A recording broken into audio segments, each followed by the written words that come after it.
Hello friends, welcome to channel AMBPCS। आज का यह जो टॉपिक है वह है उत्तर प्रदेश का संपूर्ण ऐतिहासिक परिदृश्य। इस टॉपिक में जितने भी महत्वपूर्ण क्वेश्चन जो बन सकते हैं, जो परीक्षा के लिए महत्वपूर्ण हो सकते हैं, उन सबको शामिल किया गया है। जो परीक्षा के लिए यानी कि जैसे UPPCS व RO की परीक्षा के लिए महत्वपूर्ण हो सकते हैं। प्रारंभ करते हैं पाषाण काल से।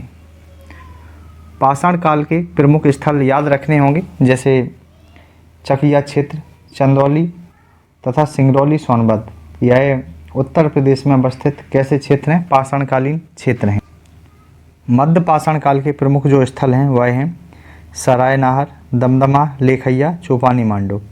यह प्रतापगढ़ में अवस्थित है, जबकि चौपानी मांडो प्रयागराज में अवस्थित है। जबकि नव पाषाण काल में उत्तर प्रदेश के स्थल कौन से हैं? तो याद रखना होगा कुलडीबा प्रयागराज में अवस्थित है, जबकि लहौरादेव कहाँ पर है? संत कबीर नगर में है। और ये कहाँ पर अवस्थित हैं? उत्तर प्रदेश के नव पाषाणकालीन स्थल हैं। इसके साथ देखने वाले हैं हड़प्पा। हड़प्पा को अगर देखा जाए तो हड़प्पा के बारे में याद रखना है कि आलमगीरपुर मेरठ कहाँ पर अवस्थित है? मेरठ में अवस्थित है। सर्वप्रथम इसमें याद रखना होगा कि जो इसकी खोज है यज्ञदत्त शर्मा के द्वारा की गई थी और तथा यह हड़प्पा की पूर्वी साइट है। यह PYQ में भी आया हुआ है कि हड़प्पा की पूर्वी साइट कौन सी है, तो ये आलमगीरपुर है। जबकि हुलास व बड़गांव कहाँ पर अवस्थित हैं? सहारनपुर में अवस्थित हैं, जहाँ से चूड़ियाँ हैं, मिट्टी के खिलौने हैं आदि प्राप्त हुए हैं।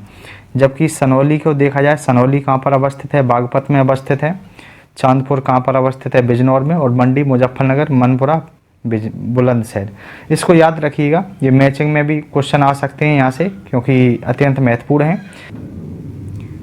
भारत में महाजनपद जो काल हैं उनकी कुल महाजनपद हैं उनकी कुल संख्या कितनी है? 16 है। जबकि उत्तर प्रदेश में उनकी संख्या कितनी है? 8 है। महाजनपद का जो उल्लेख मिलता है, जो जैन साहित्य है, जैन साहित्य जिसका नाम है भगवती सूत्र, याद रखिएगा, जैन साहित्य भगवती सूत्र में उल्लेख मिलता है। तथा बौद्ध साहित्य देखा जाए तो बौद्ध साहित्य है अंगुत्तर निकाय। बौद्ध साहित्य अंगुत्तर निकाय में महाजनपदों का उल्लेख मिलता है।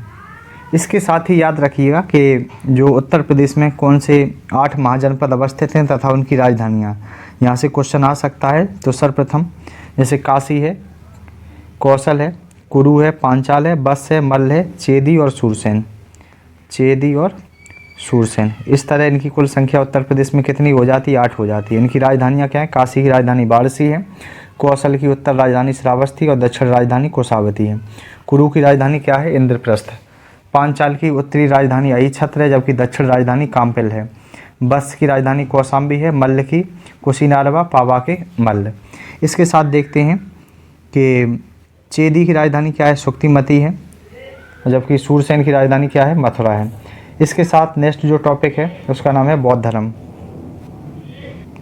बौद्ध धर्म के प्रमुख स्थलों को देखा जाए तो सर्वप्रथम याद रखिएगा कि कपिलवस्तु को, कपिलवस्तु शाक वंश की राजधानी थी तथा यहाँ पर गौतम बुद्ध का जन्म हुआ था तथा यहाँ के राजा थे जिनका नाम था सिद्धोधन। अगला जो स्थल है उसका नाम है सारनाथ। सारनाथ में बुद्ध ने प्रथम उपदेश दिया था, जबकि श्रावस्ती में बुद्ध ने सर्वाधिक उपदेश दिए। कौशाम्बी एक ऐसा स्थल है जो जैन और बौद्ध का प्रमुख स्थल के रूप में जाना जाता है। शंखसा कहाँ पर अवस्थित है? फर्रुखाबाद में अवस्थित है तथा शंखसा फर्रुखाबाद में ही अशोक ने गज स्तंभ का निर्माण कराया था। कुशीनगर में गौतम बुद्ध का क्या हुआ था? महापरिनिर्वाण। इसके बाद नेक्स्ट टॉपिक देखने वाले हैं जैनिज्म UP। देवगढ़ की बात की जाती है। देवगढ़ में 31 जैन मंदिर हैं और यह उत्तर प्रदेश के ललितपुर में अवस्थित है। कंकाली टीला जो जैन का प्रमुख स्थल है कहाँ पर अवस्थित है? मथुरा में। अयोध्या को देखा जाए तो जैन धर्म के प्रथम जो तीर्थकर थे जिनका नाम ऋषभदेव आदिनाथ था, इनका यहाँ पर जन्म होता है तथा इनके साथ कई अन्य तीर्थकरों का भी जन्म हुआ है, जैसे यहाँ पर अजीतनाथ हैं, अभिनंदन नाथ हैं, अनंतनाथ हैं, सुमितनाथ हैं। तो ये भी तीर्थकर की बात की जाए, इनका भी जन्म कहाँ पर हुआ है? अयोध्या में हुआ है। जबकि 23वें जो तीर्थकर जिनका नाम था पार्श्वनाथ, इनका जन्म कहाँ पर हुआ था? काशी यानी कि वाराणसी में इनका जन्म हुआ था। इसके साथ देखते हैं अगले टॉपिक को, जिसका नाम है हर्षवर्धन। हर्षवर्धन के बारे में याद रखिएगा कि यह पुष्पभूति या वर्धन वंश के शासक थे। इन्होंने राजधानी कानकुब्जिया नगर महोदय श्री को बनाया था, क्योंकि कन्नौज को प्राचीन समय में इस नाम से जाना जाता था। कन्नौज की बात की जाए तो कन्नौज में त्रिपक्षीय संघर्ष भी होता है जो बहुत महत्वपूर्ण है। इसमें राष्ट्रकूट प्रतिहार पाल शासकों के मध्य हुआ था, जिसमें लेकिन प्रतिहार शासक नागभट्ट द्वितीय की जीत हुई थी। तो याद रखिएगा कि त्रिपक्षीय संघर्ष में प्रतिहार शासक जो नागभट्ट द्वितीय थे इनकी जीत होती है।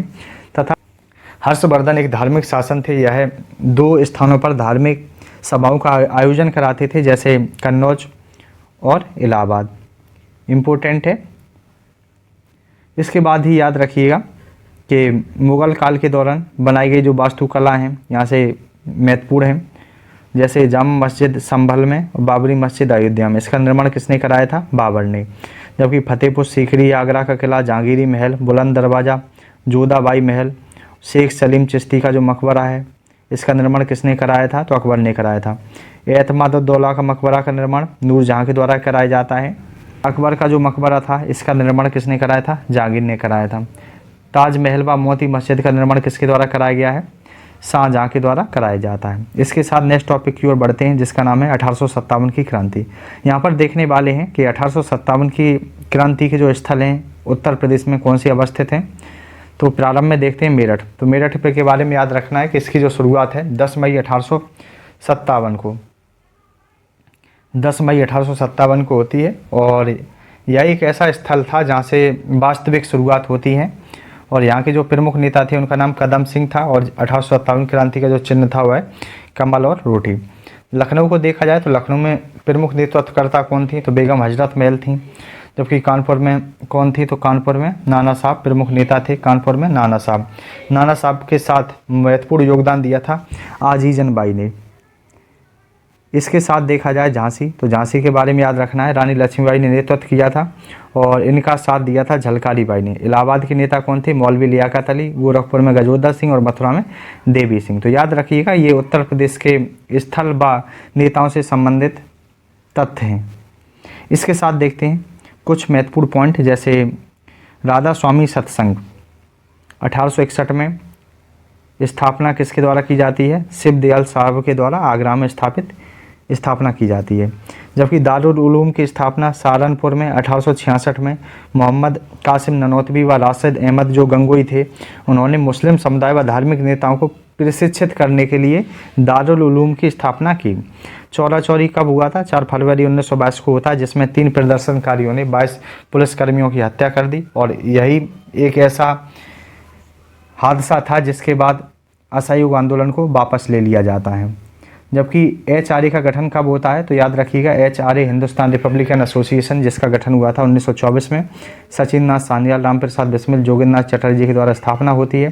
काकोरी कांड कब हुआ? 9 अगस्त 1925 में होता है। इसमें राम प्रसाद बिस्मिल, अशफाक उल्लाह खां, रोशन सिंह, राजेंद्र लाहिड़ी को फांसी दे दी जाती है।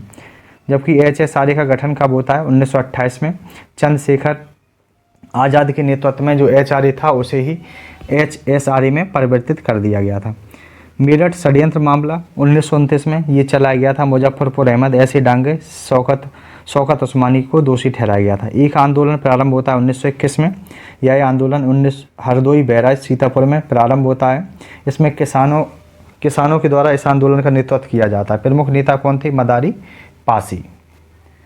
इसके बाद प्रमुख जो किसान सभाएं हैं अति महत्वपूर्ण हैं, जैसे संयुक्त प्रांत किसान सभा में योगदान था गौरी शंकर मिश्र, इंद्र नारायण द्विवेदी तथा मदन मोहन मालवीय के प्रयासों से इसकी स्थापना की जाती है। अवध किसान सभा के संस्थापक थे बाबा रामचंद्र, जबकि अखिल भारतीय किसान सभा के स्वामी सहजानंद सरस्वती। जबकि ब्रिटिश शासन के दौरान शिक्षा व्यवस्था को देखा जाए तो इलाहाबाद जो विश्वविद्यालय था इसकी स्थापना होती है 1887 में। BSU जो बनारस हिंदू विश्वविद्यालय है 1916 में स्थापित हुआ था। लखनऊ विश्वविद्यालय स्थापित होता है 1921 में।